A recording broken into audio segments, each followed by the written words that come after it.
And what I learned in that is it's trust, and being able to build trust to get it to loyalty is the number one key aspect in developing young leadership and getting people to buy in. What does that mean? That means that, you know what? I got to lead by example first. Okay. I'm never going to get somebody to buy into my mission if I'm not living my mission, doing my mission, exploiting my mission, and giving every motherfucking thing I got to that mission.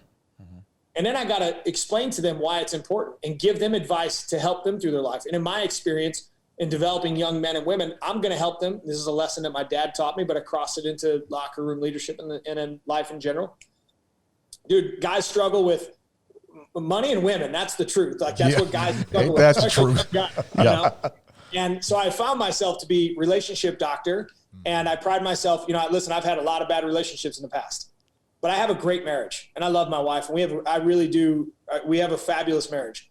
And, you know, being able to give those guys the experience that I have through mistakes and help them through their journey so that they don't make the same mistakes I made with money and relationships.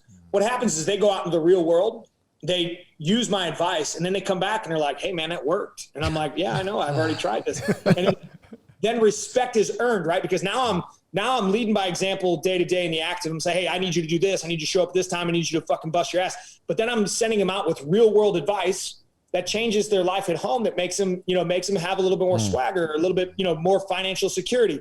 Then they come back and then they become loyal to the system because the system has helped make them a better version of them.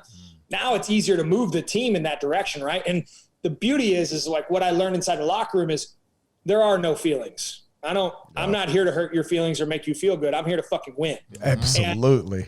And being able to transcribe that to a group of young men and women, the message is maybe a little different in how you deliver it. However, the message is really the same. And I tell them all the time, like, my job is not to make you feel good. My job is to make you better men and women of character. And if I sit here and I powder coat it and make you feel good, then I'm not delivering on my end of the deal, which is make you a better human. Mm-hmm. And sometimes that comes with tough love. Now, I know the difference between, I talk about the carrot or the stick. Like, sometimes you get the carrot as a reward, and sometimes you get the reward of the stick. And they will respect the difference, but only if you explain it to them and teach them why it's important for their personal success.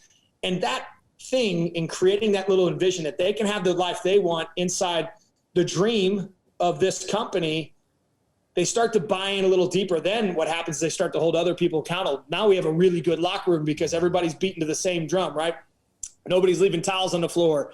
Everybody picks up after their shit. Everybody's there early. Everybody stays late. Nobody's, we don't have to deal with those little knick-knack, pannywhack shit that most people do in business because there's an expectation here. And that expectation is our job is to make you great. And inside that, we can win together. And I want you to win as an individual just as much as I want us to win as a team. Yeah. And really, though, it's so clear. The reason you're the leader that you are is because you're worried about other people. How often do we find executives, leaders of the community, business, whatever, that are worried about, okay, well, how do I get mine? How do I maximize what I can get? Right. The short-sightedness of that, because people, whether you say it to them or not, they know that you care about their success. Again, you may not be worried about the feelings in the moment, but you care about them being successful, which, roundabout way, now makes Phorm more successful, right? It leads to success.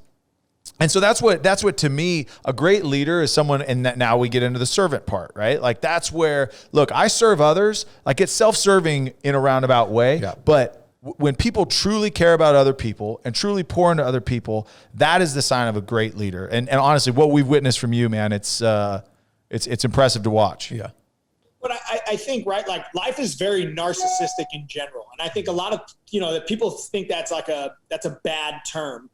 But the truth of the matter is it's just really the truth, right? Mm-hmm. And what I've learned to do is, I tell my guys and girls all the time, our business is about helping people through their fitness journey. Mm-hmm. And I like things to be about me, just like you guys like things to be about you, right? Yep. Like that's just the nature. Like you want to feel important. You want to feel special. Yep. Yes. But when I was younger, I used to go out and tell everybody like, hey, I'm important, or hey, I'm special. And I would try to like prove to myself this mission. Well, I realized that was like this kind of self-loathing kind of thing, but nobody ever really felt it.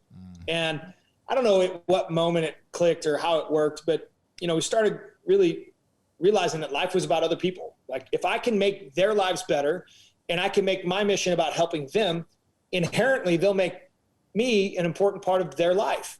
And so then that servant side of leadership is like, if I want to make it about me, let's just make it about them.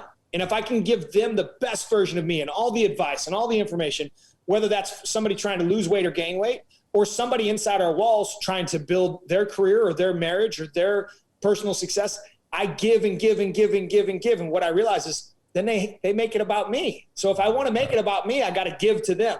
And I think life, we miss that aspect because we're all too busy trying to get ours. But if you want to make it about you, you got to learn, you got to give first. And if you want to receive, you have to give. And that has been the best single hack in my life and I couldn't even tell you, I wish I had like an aha moment that this is what it is, but it wasn't that moment. But if I could go back and give myself, the younger version of me, a piece of advice, it would literally be, hey man, start earlier making the world about other people. And in return, they'll make their world about you. If I knew that earlier, I think I wouldn't have as much perspective as I have now, but I would be a hell of a lot further down the road than I did when I was younger, only worrying about me.